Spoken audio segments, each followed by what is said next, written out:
Permata TV YouTube Indonesia dengan bangga mempersembahkan sebuah storytelling kekinian abad ini diangkat dari karya besar S.H. Mintarja yang sangat populer di masanya, berlatar belakang kisah tanah Jawa masa lampau, tepatnya di penghujung kejayaan kerajaan tanah Jawa dengan judul Api di Bukit Menoreh.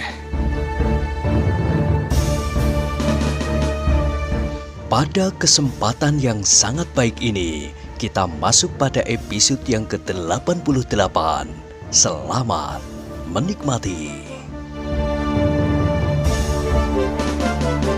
Pada episode sebelumnya telah diceritakan, selain Ki Tambak Wedi, Ki Sumangkar pun terkejut bukan buatan. Ia tidak dapat melihat dengan jelas siapakah yang berdiri agak jauh di belakang orang-orang Jipang yang sudah siap saling membunuh sesama mereka.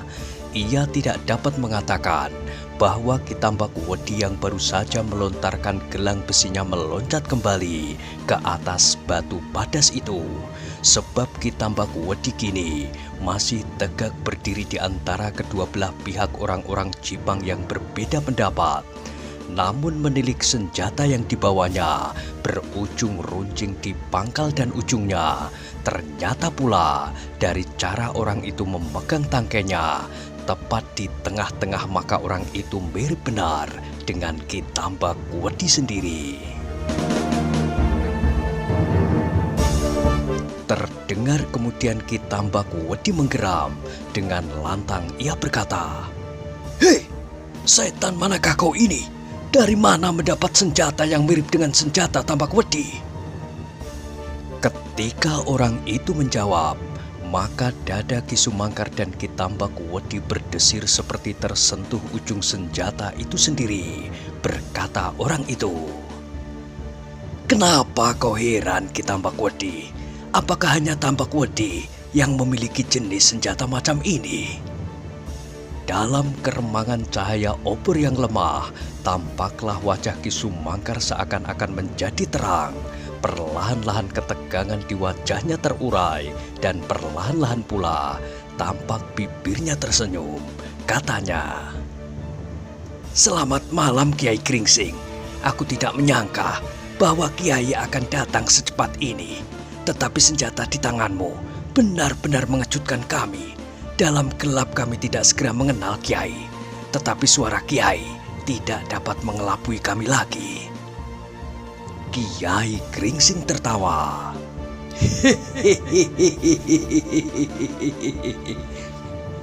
Orang itu sebenarnya lah adalah Kiai Gringsing, namun Ki Tambak Wedi lah yang mengumpat. "Setan tua, kenapa kau coba menandingi jenis senjata Tambak Wedi? Betapa saktinya Kiai Gringsing, namun senjata ciri perguruan Tambak Wedi jauh lebih berpengalaman mempergunakannya, dan jenis senjatanya pun akan jauh lebih bernilai dari senjata-senjata serupa di seluruh kulit bumi." Kiai Gringsing masih juga tertawa. Dijawabnya, "Apakah kau sudah tidak dapat mengenali jenis-jenis senjata perguruanmu sendiri, Kiai?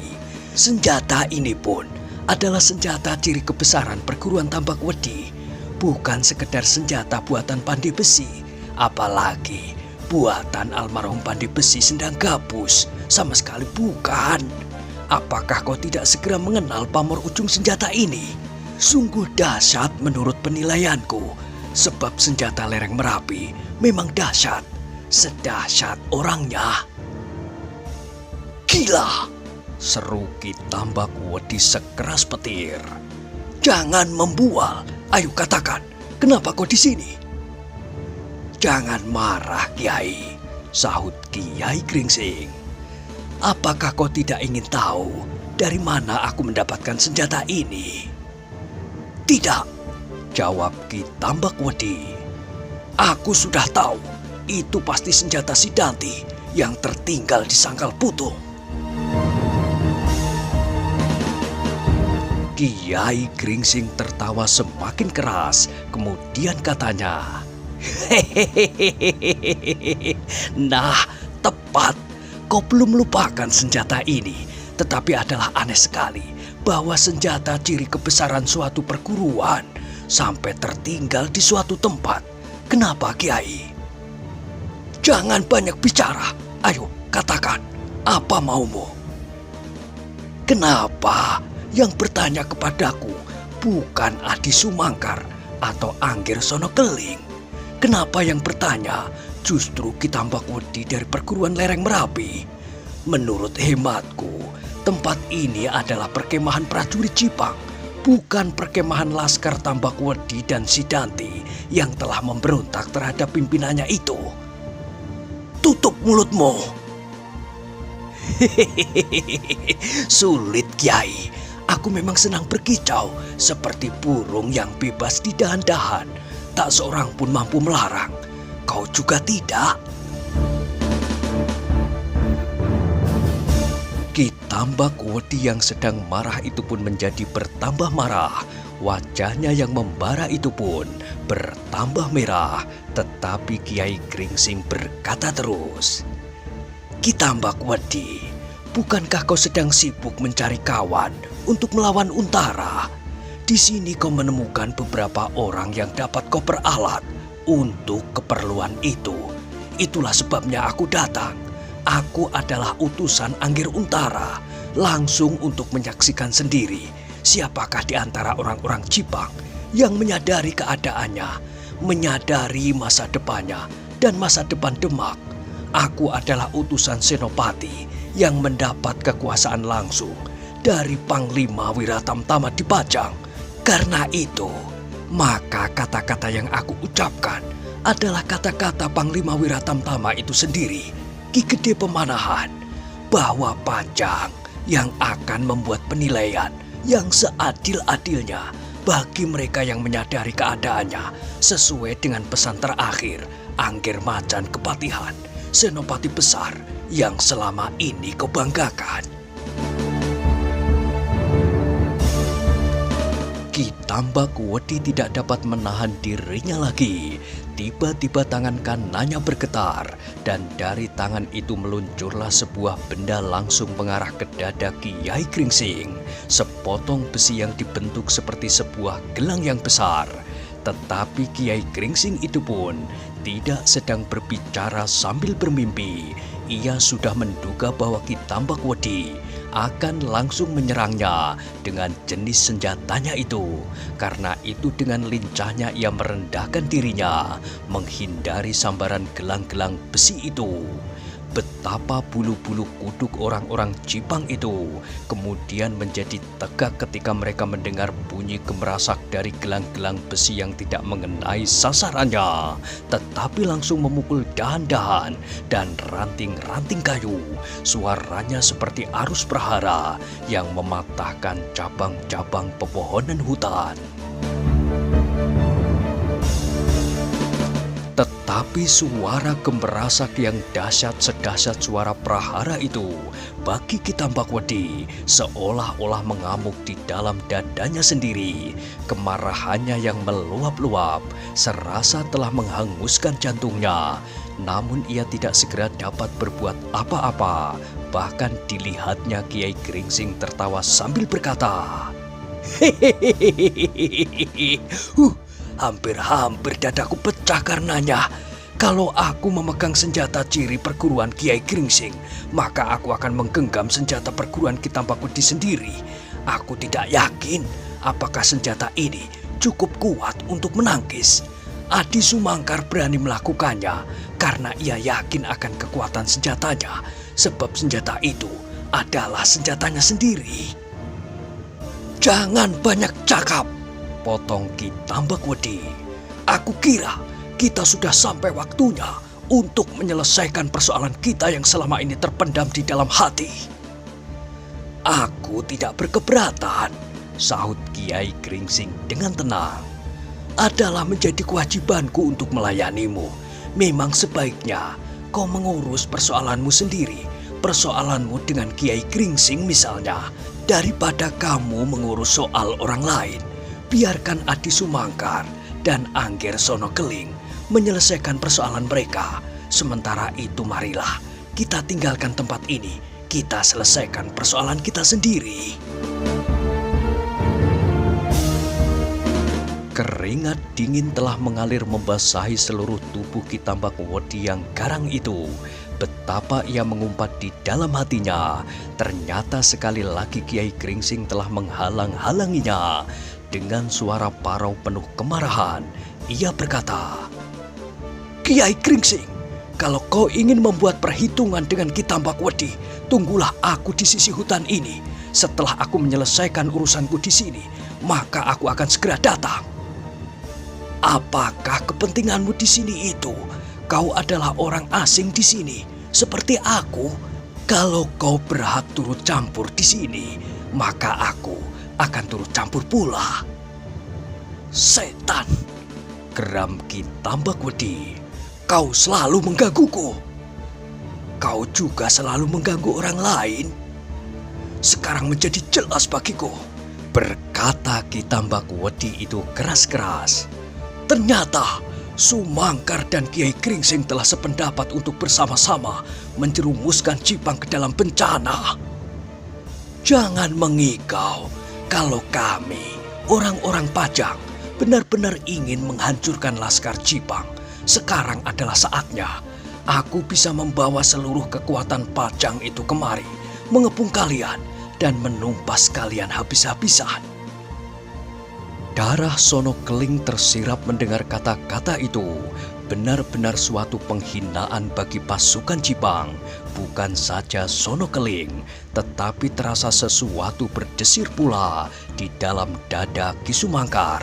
Namun Kiai Gringsing itu berkata terus, "Tetapi penjelasan yang demikian adalah penjelasan yang kurang bijaksana. Korban dari pihak Pajang pun pasti tidak akan terhitung lagi. Bahkan mungkin separuh dari kami tidak akan pernah dapat meninggalkan hutan ini.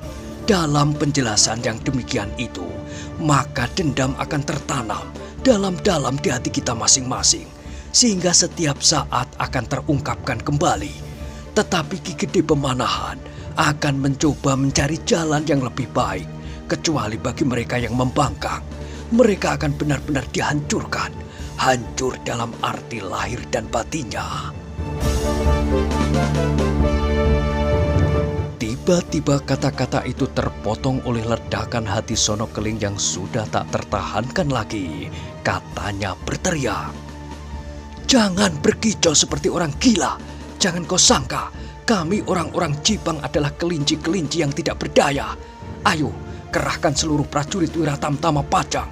Datangkan orang yang bernama Ki Gede Pemanahan, Ki Penjawi, Juru Martani, Ngabe Loreng Pasar, bahkan Karepet itu sendiri." "Tidak, Ngger," sahut Kiai Gringsing. Nada suaranya masih setenang semula. "Itu hanyalah sekedar gambaran yang dahsyat dan mengerikan. Sebaiknya semuanya itu tidak usah terjadi. Aku hormati pendirian Angger Raden Tohpati dan Adi Sumangkar." Yang terdengar kemudian adalah gemeretak gigi Sono Keling dan geram Ki Tambak Wedi. Namun mereka berdua masih tegak di tempatnya. Dalam keadaan yang demikian, itulah maka ketegangan menjadi semakin memuncak. Perdebatan itu seolah-olah justru memperkuat pendirian setiap orang di dalam pasukan yang terbagi itu. Karena itu, maka mereka segera menjadi semakin kukuh atas pilihan masing-masing. Dalam pada itu Ki Sumangkar sempat membuat penilaian atas keadaan itu. Seandainya saat ini ia mulai, maka keadaan Sono Keling sudah sedemikian lemahnya. Ki Tambak Wedi pasti sudah tidak akan membantu Sono Keling lagi karena kehadiran Kiai Gringsing. Namun ketika orang tua itu berpaling, melihat orang-orang Cipang di halaman gubuk itu berdiri dengan tegangnya, maka hatinya berdesir. Ia tidak akan sampai hati melihat mereka saling berkelahi, saling membunuh, setelah mereka sehari penuh berperang bersama-sama di bawah kibaran satu panji-panji. Karena itu Ki Sumangkar kini masih saja berdiri dalam keraguan-raguan. Tak seorang pun yang segera dapat mengambil keputusan apakah yang sebaiknya dilakukannya. Sono Keling pun tidak. Ia adalah seorang prajurit yang biasa membuat penilaian atas kawan dan lawan. Kali ini pun demikian pula.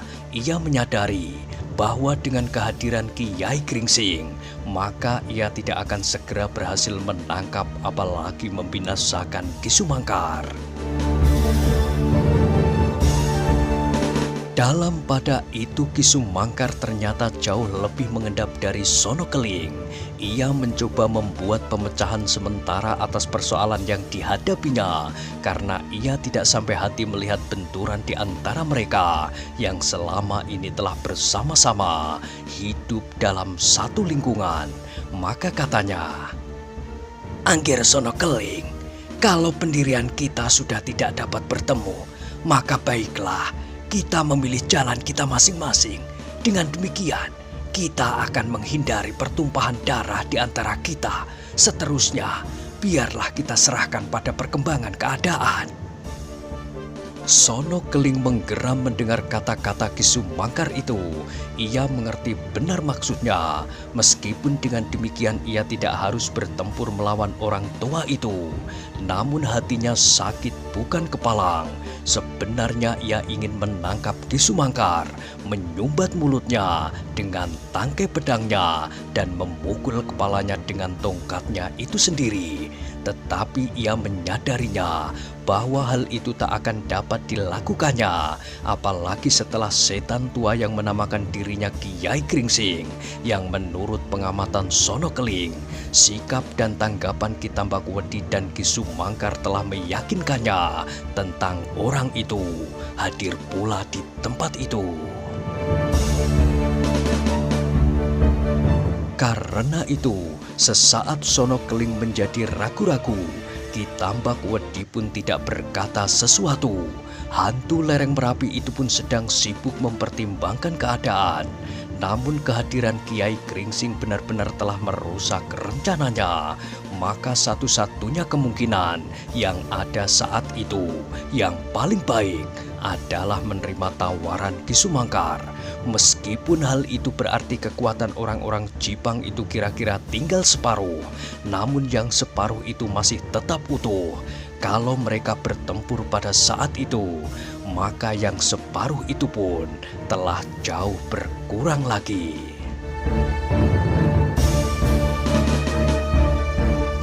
Sono Keling yang saat itu merasa memegang pimpinan atas orang-orang Jipang itu segera berkata lantang memecah kesenyapan. "Hei, orang-orang Jipang yang setia, kali ini aku terpaksa tidak dapat menangkap dan membunuh pengkhianat ini. Aku akan memberinya waktu beberapa minggu. Kalau ia beserta beberapa pengikutnya tidak segera menyadari keadaannya, maka dosanya akan kami persamakan dengan orang-orang Pajang.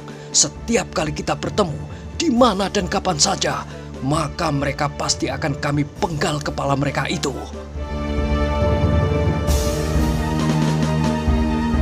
Ki Sumangkar menarik nafas dalam-dalam. Ia menyadari bahwa di samping dendam yang telah ada, maka Sono Keling pasti akan menyebarkan bibit-bibit dendam yang baru. Dan bibit-bibit yang demikian itu pasti akan cepat tumbuh dan berkembang.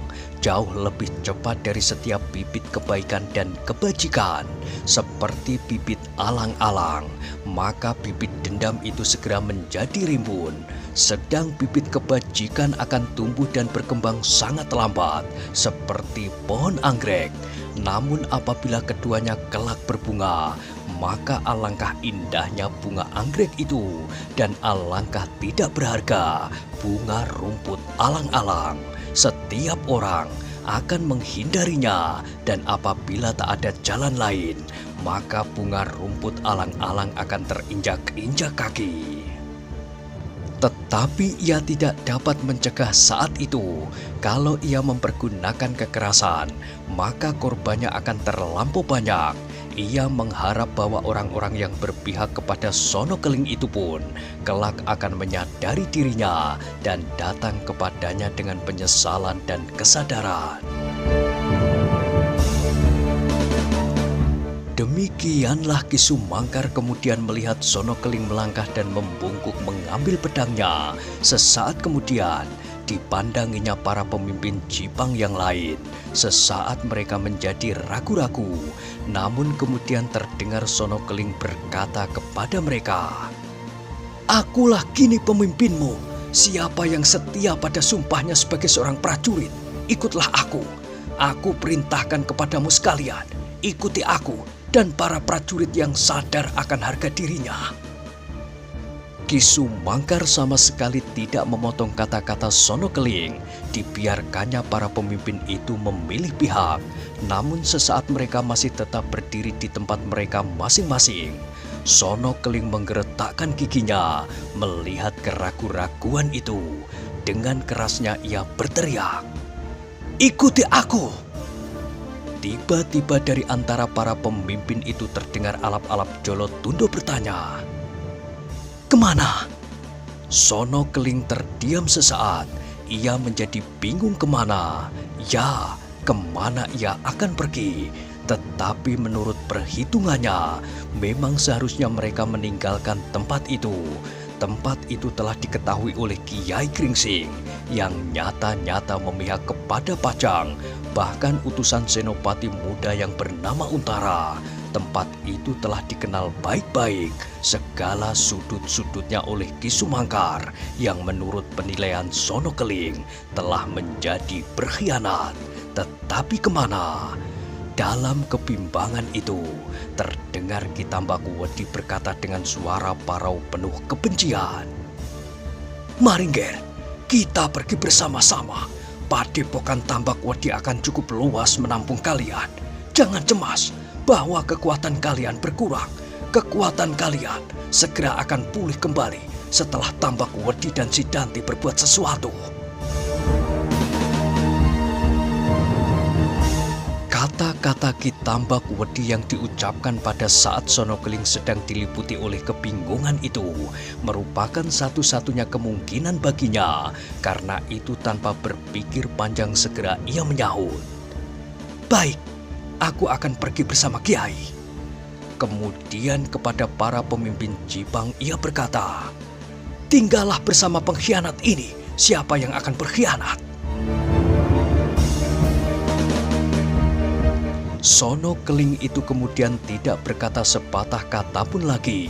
Segera ia melampaui telundak pintu dan berjalan ke arah Ki Tambakuwedi di antara kedua laskarnya yang terbelah. Dengan langkah yang tetap ia berjalan seperti seorang senopati yang berangkat ke medan perang. Ki Tambakuwedi pun kemudian berjalan pula di samping Sono Keling itu. Sekali-sekali ia berpaling melihat orang-orang yang akan pergi mengikutinya. Sesaat para prajurit itu tidak ada yang bergerak dari tempatnya. Masing-masing dicekam oleh perasaan yang sangat aneh. Tiba-tiba terasa betapa beratnya berpisah di antara mereka. Setelah bertahun-tahun mereka berada dalam satu lingkungan. Dan setelah sekian lama mereka mengalami nasib yang bersama pula. Ketika mereka meninggalkan Jipang, masuk ke dalam hutan belukar dan berjalan dari satu tempat ke tempat yang lain, bertempur, merampok dan bahkan berbuat 1000 macam kejahatan. Mereka seolah-olah merasa bahwa tak akan ada kekuatan satupun yang memisahkan mereka kecuali maut. Namun perpisahan itu kini terjadi. Pendirian mereka ternyata pecah di jalan. Yang pertama-tama bergerak adalah alap-alap Jolo Tundo. Betapa keraguan-raguan mencekam dadanya, namun ia tidak dapat datang ke Sangkal Putung dan menyerahkan dirinya kepada Agung Sedayu. Meskipun secara pribadi ia belum pernah mengenal anak muda itu, tetapi pertemuannya yang pertama di Macanan di sekitar tikungan Randu Alas dan kemudian dalam pertempuran di sebelah barat Sangkal Putung, telah membentuk dendam yang dalam di dalam hati alap-alap yang masih muda, semuda Agung Sedayu itu sendiri. Kekeliruannya menilai Agung Sedayu telah membakar dadanya, sehingga seakan-akan ia berjanji kepada dirinya sendiri bahwa pada suatu ketika ia harus menemukan kekuatan yang akan dapat melampaui kekuatan Agung Sedayu. Tetapi kepada si Danti, alap-alap Jolotundo pun sama sekali tidak menaruh hormat. Bahkan betapa kebencian menyala di dalam dadanya. Sejak ia mendengar cara si Danti membunuh Ploso Ireng, bagaimanapun juga terasa kepuasan si Danti atas Ploso Ireng saat itu seolah-olah telah menggores kulitnya sendiri. Kini ia harus datang kepada anak muda yang telah dengan kejamnya membunuh salah seorang kepercayaan prajurit Jipang. Tetapi ia tidak punya pilihan lain. Kedua-duanya tidak menyenangkan. Kedua-duanya bagi alap-alap Jolotundo mempunyai keberatannya masing-masing. Tetapi si Danti masih lebih asing lagi baginya. Karena itu, maka dipilihnya berpihak kepada Sono Keling yang akan membawanya ke Padepokan Tambakwedi. Menurut tangkapan perasaannya, di sana para prajurit Jipang ini akan bergabung dengan orang-orang Ki Tambakwedi atau semacam laskar yang akan dibentuknya. Tetapi apabila kedua pasukan itu kemudian digabungkan, siapakah pemimpin tertinggi dari pasukan itu? Sono Keling atau si Danti? Menurut penilaian alap-alap Jolotundo, si Danti dan Sono Keling memiliki kekuatan yang seimbang. Keduanya setingkat di bawah Macan Kepatihan dan hanya sedikit sekali di atas Ploso Ireng. Namun di dalam lingkungan yang baru itu, kemudian ada Ki Tambakwedi yang langsung turut campur ke dalam lingkungan kelaskaran, bukan sekedar seorang juru masak seperti Ki Sumangkar. Demikianlah, dalam keraguan-raguan itu, alap-alap Jolotundo berjalan terus, namun langkahnya tidak setetap Sono Keling. Sekali-sekali alap-alap Jolotundo itu menundukkan wajahnya dan sekali-sekali terbayang masa-masa yang pernah dialaminya selama ia menjadi prajurit Jipang. Belum lama ia diterima sebagai Wiratamtama khusus dari Jipang. Tiba-tiba Jipang pecah dan ia harus ikut serta bersama pasukannya menghilang dari kota, masuk keluar hutan dan desa-desa, turun naik jurang dan lereng-lereng pegunungan. Kini ia akan terdampar ke lereng Gunung Merapi, ke Padepokan Ki Tambakwedi yang masih asing baginya, bekerja bersama dengan seorang anak muda yang bernama si Danti. Alap-alap Jolotundo menarik nafas. Namun ketika orang-orang yang masih berdiri termangu-mangu melihat alap-alap itu berjalan mengikuti Sono Keling, maka mereka yang sejak semula berketetapan hati untuk tetap dalam petualangan sambil berbangga diri, sekedar karena mereka mempertahankan harga diri menurut penilaian yang sempit, segera mengikutinya. Beberapa orang pemimpin segera berloncatan sambil berpaling, memandang dengan penuh kebencian kepada kawan-kawan mereka yang masih tegak di tempatnya. Para prajurit pun segera melangkah pula di belakang pemimpin-pemimpin mereka. Beberapa orang prajurit yang mempunyai simpanan-simpanan berharga di dalam kemah-kemah mereka segera berloncatan singgah ke dalam kemah, mengambil yang mereka rasa perlu untuk dibawa.